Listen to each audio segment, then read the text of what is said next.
I never expected a single text to unravel everything I thought I knew. Her words came at 2:17 a.m., quiet but deliberate, like the brush of fingertips across bare skin, subtle, impossible to ignore. I stared at my phone, my pulse quickening, because I knew her tone without reading the words aloud. There was a heat simmering beneath her sentences, a truth she wasn't ready to speak and neither was I prepared to hear.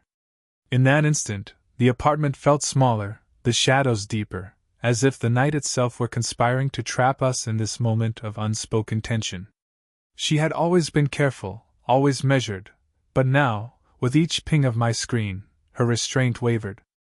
I remembered the way her gaze lingered longer than necessary when we crossed paths earlier that evening, how a casual brush of her hand left an electric trace along my arm. Every laugh we shared, every subtle glance, suddenly felt like a map leading me somewhere I wasn't sure I wanted to go, but couldn't resist following. It was intoxicating, confusing, and terrifying all at once. There's something about forbidden truths that draws you closer even when logic screams to run. Maybe it's the thrill, maybe it's the part of you that aches for honesty, even if that honesty burns. Her messages were neither innocent nor cruel. They were the bridge between what we were pretending not to feel and what was bubbling just beneath the surface. And as I read the last line, my chest tightened.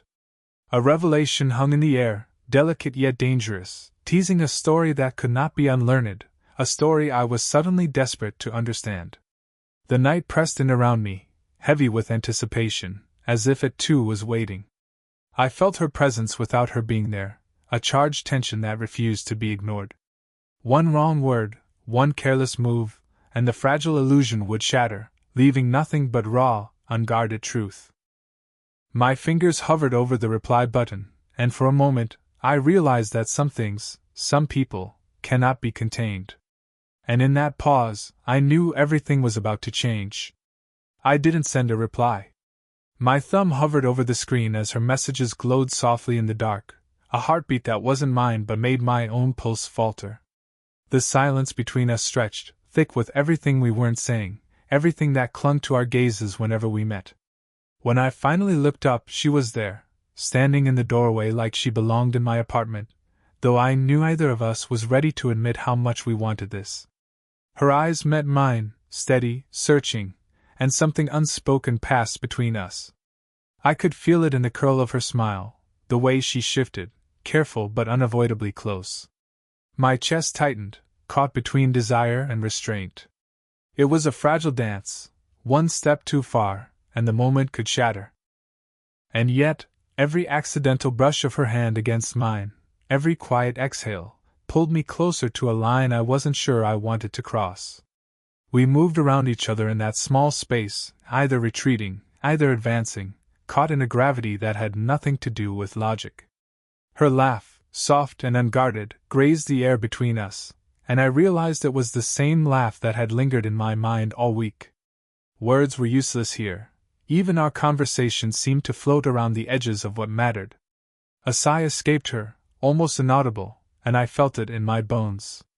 I wanted to speak, to confess, to reach for her, but a whisper of caution held me back. Something in her hesitation mirrored my own. Perhaps we were both scared of what acknowledging this tension would mean, or maybe we just weren't ready to surrender to it. Still, the electricity between us hummed, silent yet undeniable, and in that charged space, every glance, every subtle gesture carried weight. Time slowed. A pause, a heartbeat, a breath shared in the dim glow of the city lights spilling through the window. The room was heavy with everything unsaid, and I realized that this lingering, aching tension, was the very thing that had kept me awake nights before. I didn't know where it would lead, or if we would ever find the courage to cross the line, but for now, the pull was enough. Enough to leave me staring, frozen, as if the night itself had stopped to watch us. We stayed like that for a long minute, suspended in a quiet that felt heavier than any argument we'd ever had. I could see it in her eyes, the way she fought to hold back, the way her breath hitched ever so slightly when our fingers brushed against each other's, a spark that neither of us could deny. And yet, we didn't move closer. Not yet. Something unspoken held us in check, walls built from fear, past mistakes, and the knowledge that giving in might change everything. Her gaze flicked away, and I caught the shadow of vulnerability there, a fleeting crack in her armor that made my chest ache. I wanted to reach out, to close the distance that stretched between us like a taut wire, but I didn't. Because I understood the danger, the risk of wanting each other too much, of crossing a line that neither of us could ever uncross. And still, every nerve in my body screamed to bridge that space, to feel the warmth of her presence against my own. She shifted slightly, almost imperceptibly, and our hands met again, fingertips grazing. The contact was lightning in slow motion, igniting every buried thought and hidden longing. I could feel her pulse against my palm, a reminder that she was real, here, and yet, at the same time, unattainable. She pulled her hand back gently, not with rejection, but with restraint, and I saw the same longing mirrored in her eyes that burned in mine. It was a silent acknowledgement. We both wanted more than words could ever carry. But more than anything, we feared the consequences. The city lights outside painted the room in muted golds and blues, and we existed in that glow, two people tethered by something stronger than hesitation. Her laugh came again, soft, almost nervous, and I realized it was the same sound that had once made my heart skip a beat, now magnified by the tension that neither of us could name. I wanted to tell her everything, to confess the pull I felt, but the words caught in my throat. Instead, we lingered inches apart, connected by glances, by touches too fleeting to count, by attention that promised everything and yet demanded patience. And in that charged silence, I understood something fundamental. Desire alone was not enough to dissolve the walls we built. Not yet. But it was enough to make waiting unbearable. The room felt impossibly small, as if the walls had closed in to witness what was happening between us. Every exhale, every blink, carried weight. I could feel her presence like a tangible force pressing against me, soft, insistent, magnetic. We hadn't spoken in minutes, but the silence wasn't empty. It was dense, alive, vibrating with everything neither of us dared to say aloud. Her eyes held me in a stare that made my chest ache, and I realized I was reading her thoughts in the way her lips parted slightly, the tiniest shift in her shoulders, the tremor in her hand as it hovered near mine. I wanted to move, to close the distance, but a fragile thread of caution held me still. And yet that thread was straining, fraying with every heartbeat, every stolen glance. Why does it feel like you've been here all along?" she whispered, barely audible, as if speaking any louder might shatter the moment. My breath caught. Those words were not a question, they were a confession, a crack in the wall we'd both built so carefully. I wanted to tell her the same, to admit that every moment, every glance, every almost touch had anchored me to her in ways I didn't understand until now. But I didn't. I let the silence answer instead. Our hands brushed again, fingers grazing lightly, electricity shooting up my arm, and I thought I might combust. She didn't pull away this time. She let the contact linger, small and deliberate, a question and an answer all at once. The world outside faded. The city lights streaming through the window painted her in gold and shadow, making every line of her face, every curve of her expression, unforgettable. I could hear my own heartbeat echoing in my ears, mirroring hers, though either of us dared speak. There was no need. The space between us was alive with meaning, a language older than words, a confession made in glances, in breaths, in the soft weight of a hand hovering just above mine. And then, the silence grew even heavier, pregnant with all the things we longed for but could not yet claim. The room seemed to hold its breath along with us, the night pressing in, aware of the storm contained in that single, trembling pause. For a fleeting moment it felt as if time itself had stopped, and in that suspension, I knew everything could change, or shatter, with the slightest movement. The rain had begun outside, tapping softly against the windowpane, a gentle percussion that mirrored the rhythm of our hearts. The apartment was bathed in a warm, amber glow, the kind of light that softened edges and made shadows feel like whispered confidences. We didn't speak at first, words felt unnecessary. Everything we had been holding in, the longing, the restraint, the unspoken confessions, was ready to spill without a single syllable. Her hand found mine again, tentative at first, then sure, as if the hesitation of months dissolved in the quiet intimacy of the night.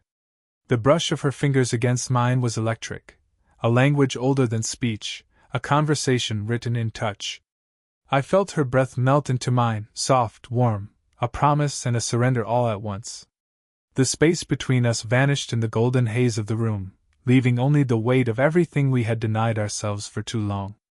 Our bodies leaned closer without intention, as if drawn by some invisible gravity. Every movement was deliberate yet effortless, an elegant dance of proximity and pause. Her head rested lightly against my shoulder, and I could feel the subtle press of her cheek, the quiet rise and fall of her breathing, as if the night itself had conspired to make this moment sacred. Each heartbeat, each inhale, felt magnified, as if the world outside had ceased to exist.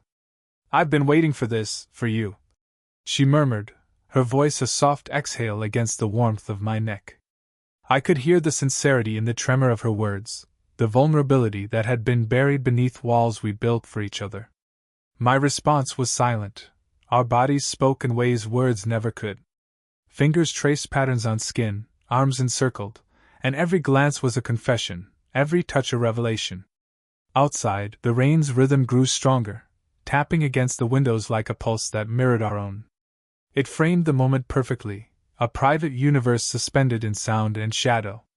We moved with the patience of people who had waited too long, savoring every second of the closeness we had denied ourselves.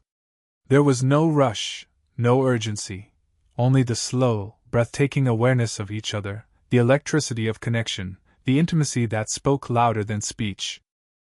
For a long time, we simply existed in that golden haze, bodies aligned, breaths shared, hearts speaking the words we could never say aloud. The night held us, tender and relentless, a witness to the moment we had finally let go, not in noise, not in movement, but in the simple, perfect act of surrendering to everything we had always felt. And in that quiet, suspended universe, I realized that sometimes the most intimate acts are those that leave nothing to prove, only everything to feel. The first light of morning spilled through the blinds, soft and unrelenting, painting the room in pale gold. I lay still, tracing the memory of her warmth, the echo of her breath against my neck, and a quiet ache settled in my chest. The night had been ours, but now the world intruded again, real, complicated, messy. I turned slightly, half expecting to see her, half dreading it. She was gone. Only a note remained, folded neatly on the table, her handwriting flowing like whispered secrets. "I needed this. I needed you. But now, we figure out what this means." I ran my fingers over the paper, heart heavy with a tangle of relief and uncertainty. The air still smelled faintly of her, perfume, warmth, the lingering trace of everything we had shared. I wondered if this was love, or just an escape from the walls we had each built so carefully.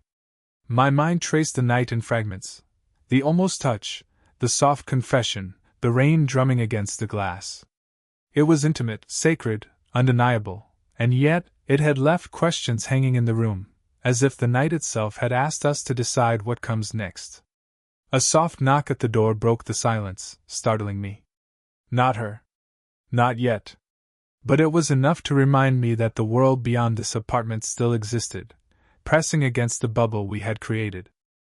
I moved to the door, heart racing with anticipation and fear, and opened it to find someone unexpected, a mutual friend, eyes wide, carrying news that would complicate everything. A truth revealed, a twist I hadn't anticipated, yet it felt strangely fitting. Life, like love, never offered clarity so easily. I closed the door gently, leaning back against it, and let out a long breath.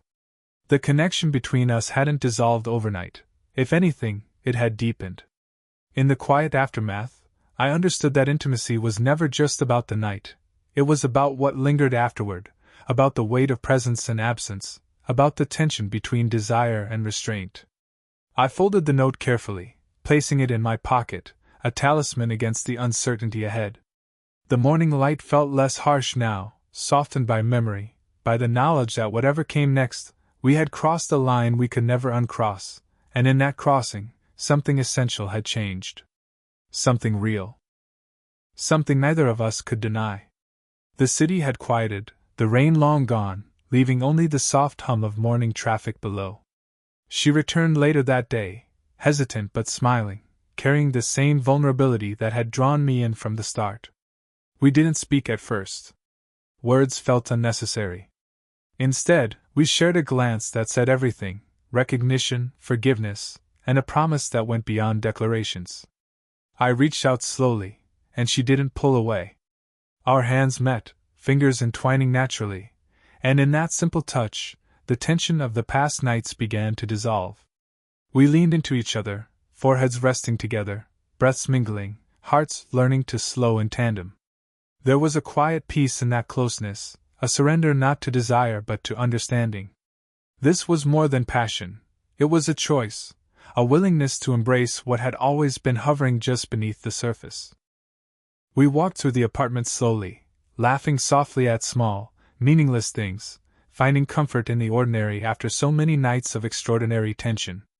Her hand stayed in mine as we moved, a tether to reality and to each other, reminding us that intimacy was as much about presence as it was about passion. Every glance lingered, every brush of fingers a subtle confirmation. We had crossed into something real, something lasting. Even as the day wore on, I felt the echo of that first message, the revelation that had set everything in motion. But now it was tempered by connection, by trust, and by the knowledge that we didn't need to rush. The night had changed us, but the morning allowed us to choose each other with clear eyes and open hearts. And in that quiet, I realized that love could be both intense and tender, fiery and calm. It could exist in a glance, a touch, a breath shared in a room full of sunlight. We were here, finally, in the space between longing and fulfillment, choosing to stay, choosing to remember, and choosing to build something that would not fade like the fleeting sparks of a stormy night.